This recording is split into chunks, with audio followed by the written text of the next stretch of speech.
Hi, welcome to the channel, Moyna Bass Fishes. I'm Jim Moyna, and I bass fish.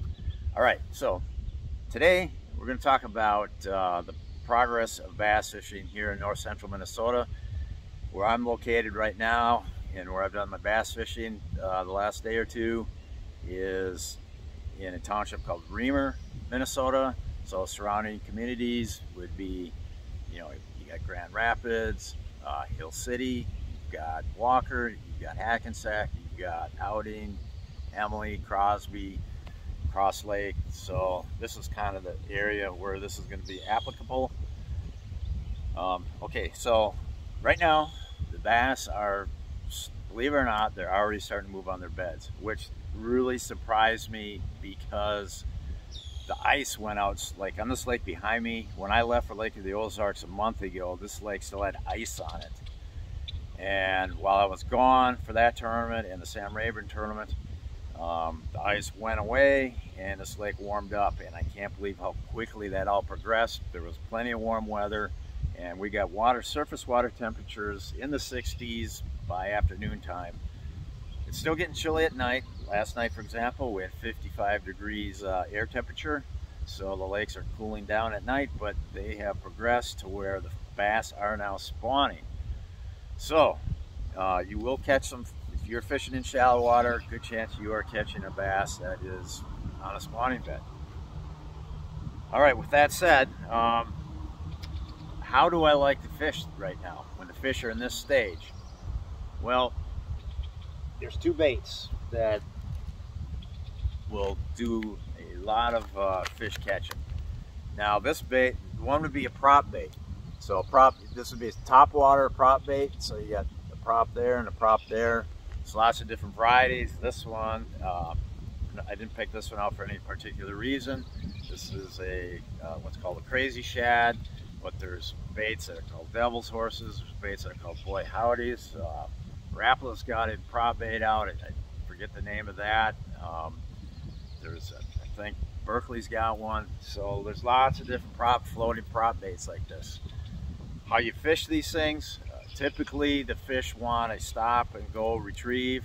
They're going to bite this when it's resting, not moving typically right now. So you cast it out, let it land, let it sit for 3 seconds, and twitch it. Let these props do their little thrashing work. Let it sit again, twitch it, let it sit, and so on. The fish tend to hit it when it's sitting right now.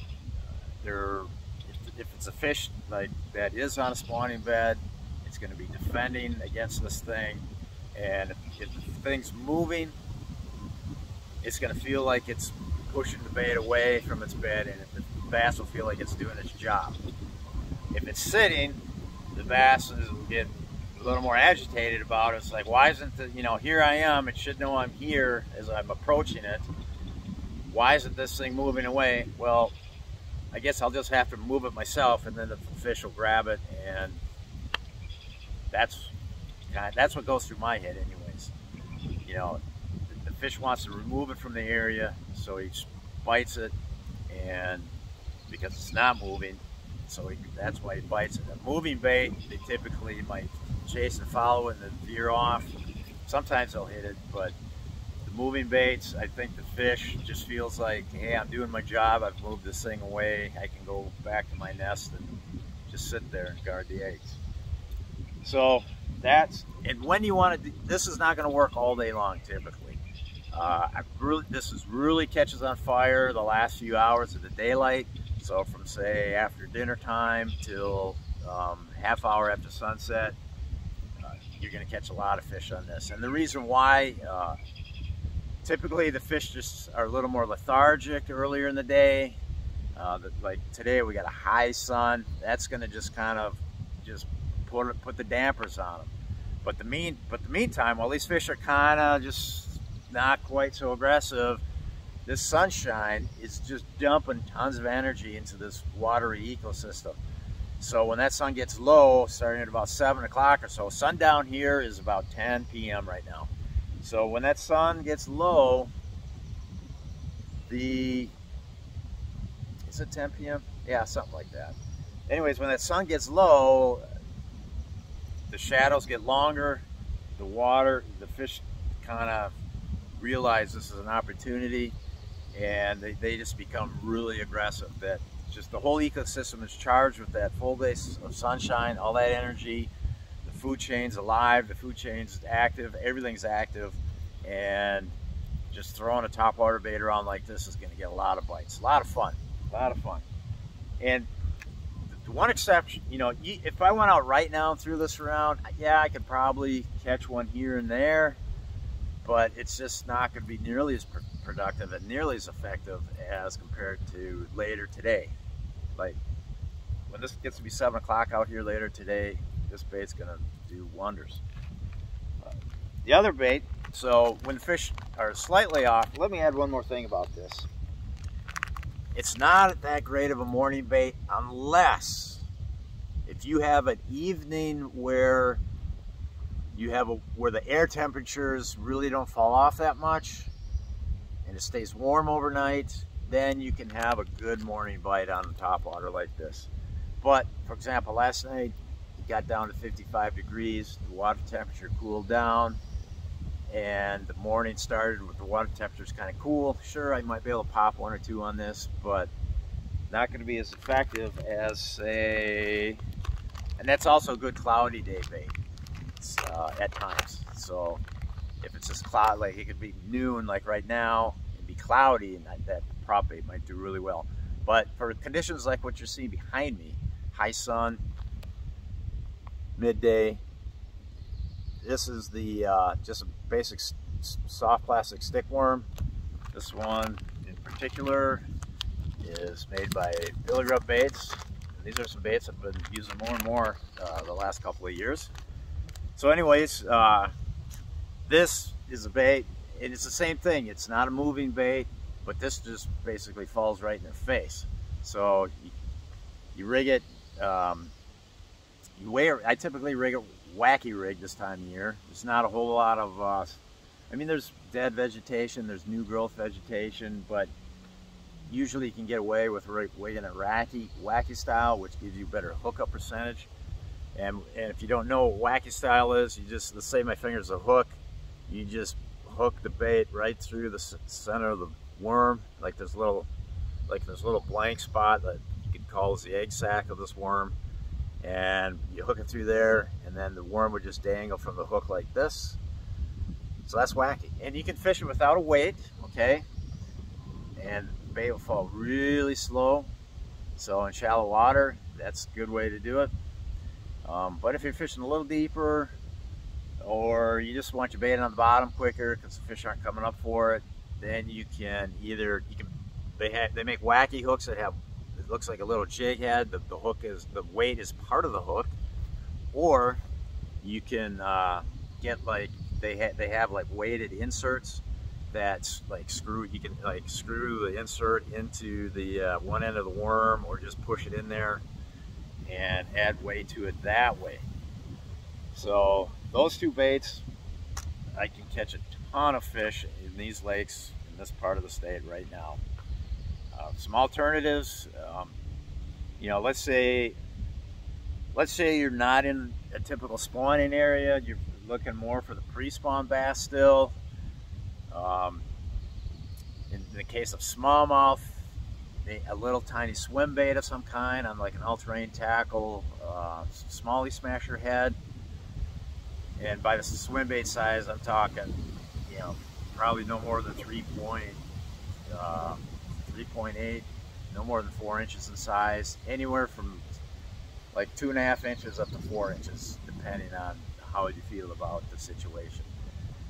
So, and then a jerk bait, meaning a hard jerk bait, you know, minnow bait style, whether it be, you know, whatever, you know, Megabass, Rapala, Husky jerk, Rapala, X-Rap, Bagley's got, I mean, a lot of these hard, you know, the mixed stick, the McClellan mixed stick or whatever. You know, any kind of bait like that for the smallmouth, where you twitch it, cast it out, twitch it down to its running depth, and let it pause, twitch it some more, let it pause, and so on. Then the swim bait's just obviously a slow swim retrieve.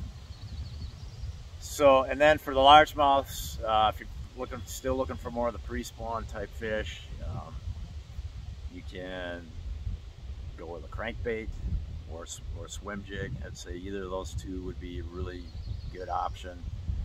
But then if you find the right little notch in the weed line, you know, you can take that same stick worm I just showed you a minute ago and fish it there as well. But the swim jig and the crankbait and the chatterbait, can't forget that one, those are going to cover water and possibly get you into the right little inside turn or notch in the weed line. And a lot of the weed lines I'm fishing this time, you know, when I'm thinking pre-spawn or post-spawn bass, you know, I'm thinking weed lines and inside edges of weed lines and outside edges of weed lines. And in particularly, a lot of times where they come close together. So like a sharp inside turn is a good spot for pre-spawn, post-spawn type bass. So anyhow,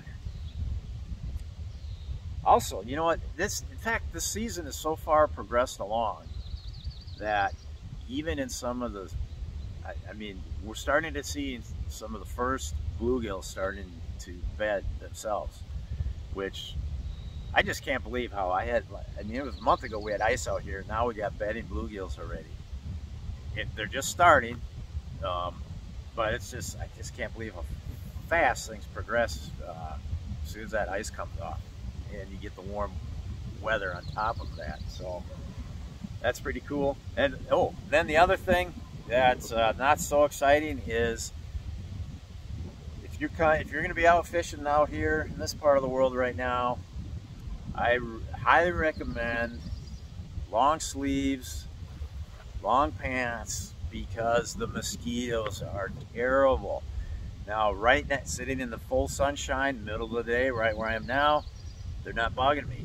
But if I just go, I mean, just this little bit of shade right back there, if I just go sit there for a little while, a few of them are going to start popping up.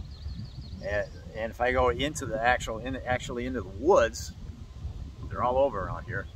I mean, then they'll be swarming me, even with this breeze, even though it's middle of the day.